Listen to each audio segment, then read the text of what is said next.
right, so Dylan, why don't we start with the portion of the bracket? Which side of the bracket are you looking at as being the most competitive? And in terms of the top seeds, who's got the hardest road to make a deep run? Everybody has said, not everybody, but many people have said Duke has had the hardest road because of the brand names in there. I don't think that's necessarily true. The brand names do not equal tough opponents. However, that said, I do think they have a challenging road. Primarily, their 8-9 game, I think, is the hardest 8-9 game.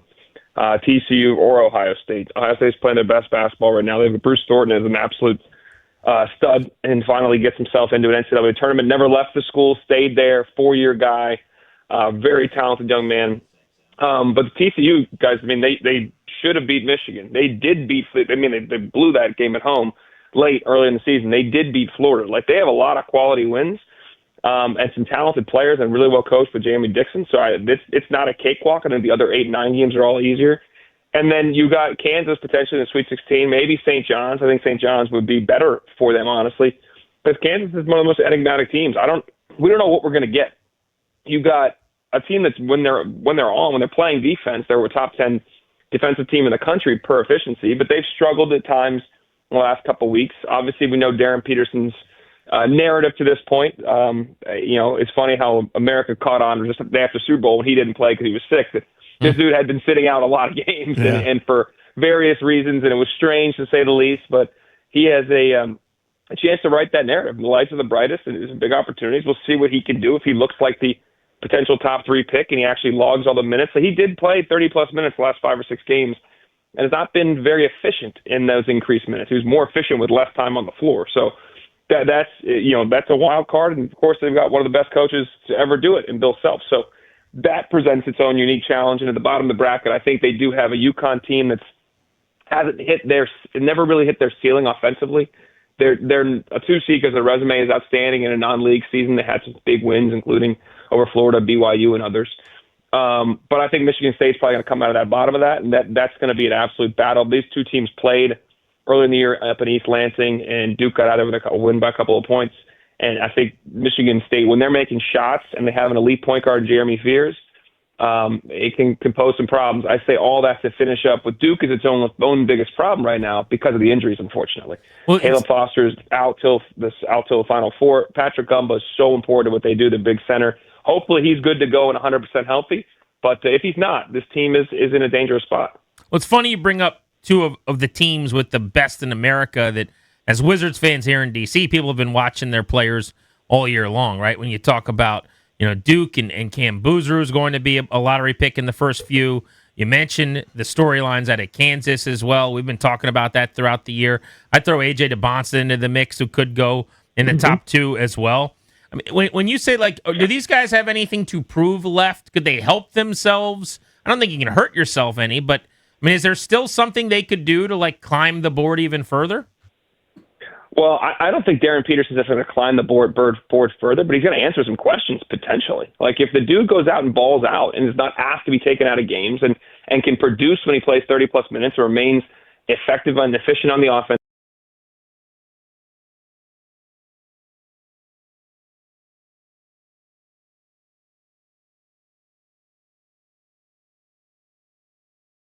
you're going to have to ask some real questions about his head and his heart as it relates to playing.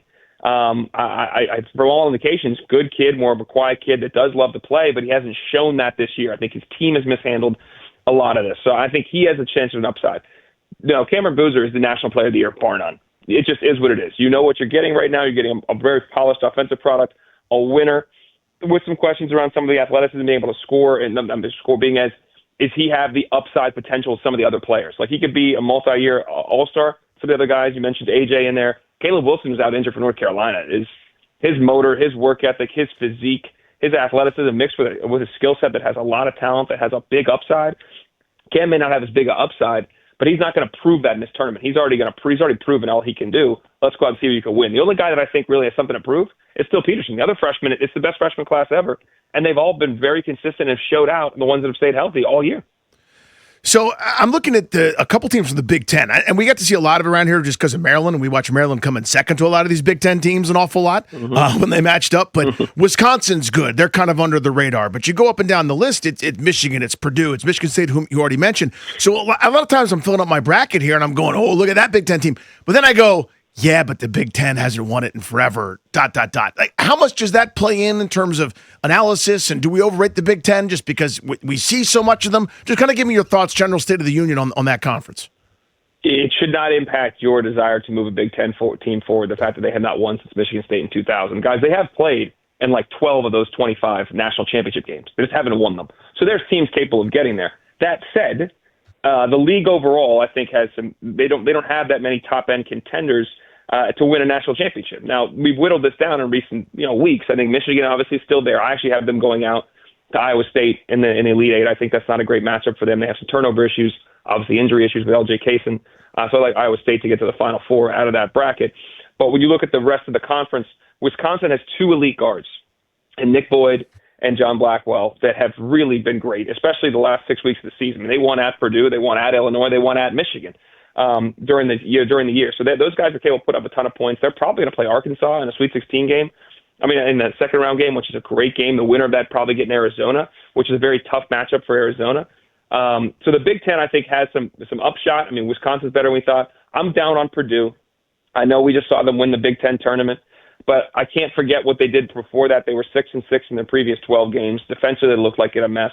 Offensively, late game, Braden Smith in multiple games was not as good as he needs to be.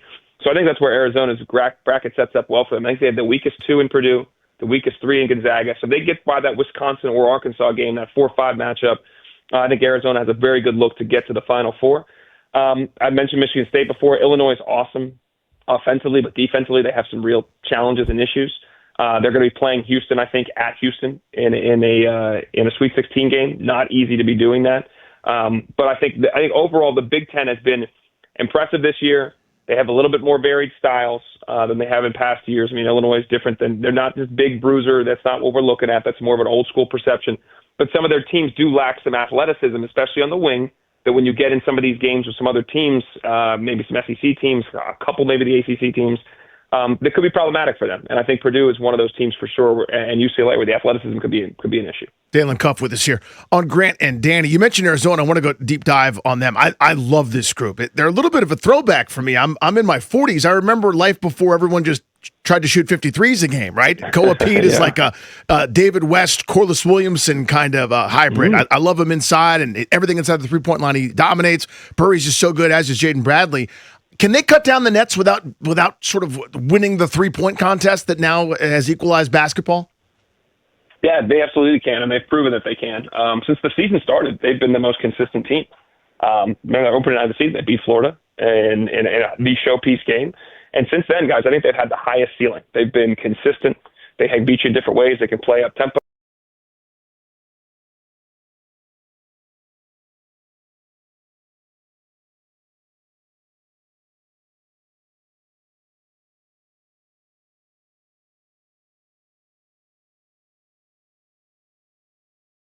And make a billion threes, but it is a more balanced game. I think they will need to make timely shots, which they have.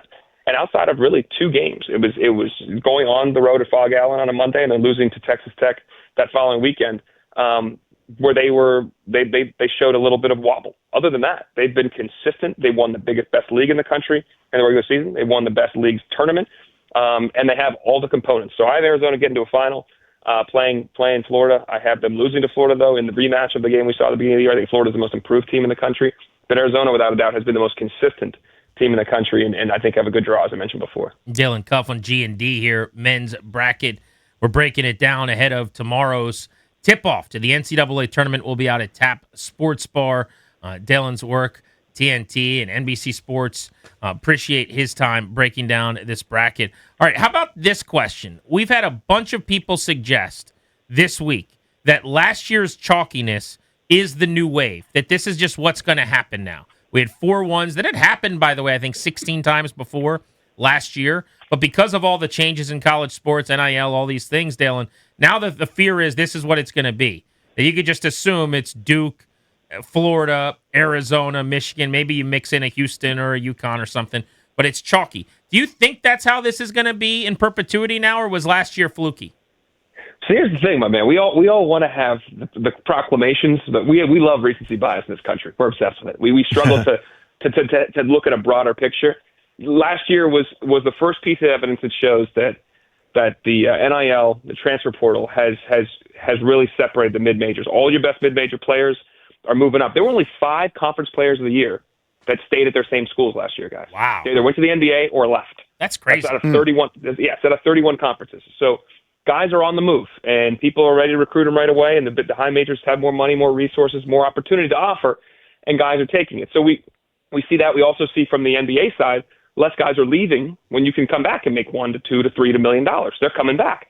So you're retaining more talent at the top end. It may move around, and you are taking more talent from the middle and the bottom and keeping it at the top end. So it seems evident in last year that's probably we're watching the evidence of that. That said, let's play the games this year. Let's see what actually happens. When I look at my bracket, though, to your point, I have one double-digit seed going to a Sweet 16. Last year was only the second time in the last 30 years we had no double-digit seed outside of the power conferences to get to a Sweet 16. Mine's Missouri, though. So they're in the SEC. They do not qualify for what we're talking about.